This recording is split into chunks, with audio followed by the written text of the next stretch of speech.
Hello friends, આજે હું તમારા માટે લાવી છું સ્ટોક માર્કેટ થીમ કેકને મેં ક્રીમ લગાવીને 2 કલાક ફ્રીઝમાં સેટ કરી લીધી હતી. હવે હું એના ઉપર બોર્ડર આપું છું. ફ્રેન્ડ્સ, મેં નૂર 14 નંબરની નોઝલ યુઝ કરી છે. તમે જુઓ છો કેવી રીતે નોઝલથી બોર્ડર બનાવો છું, એ જ રીતે તમારે બનાવવાની રહેશે.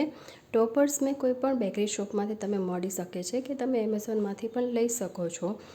ટોપર્સને આપણે કેક ઉપર સરસ રીતે અરેન્જ કરી દેવાના છે. ફ્રેન્ડ્સ, જો તમને મારા વિડીયોઝ ગમતા હોય તો તમે લાઇક, શેર અને કોમેન્ટ કરવાનું ભૂલશો નહીં. નવા વિડીયો જોવા માટે તમે સબસ્ક્રાઈબ કરવાનું પણ ભૂલશો નહીં.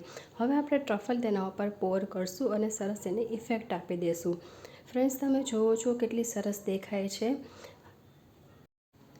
ટ્રફલ આપણે 2 બાજુ સરસ રીતે પોર કરી દેવાનું છે. ફ્રેન્ડ્સ, તમે જુઓ છો કેટલી સરસ ઇફેક્ટ આવી છે અને ખૂબ જ સુંદર દેખાય છે.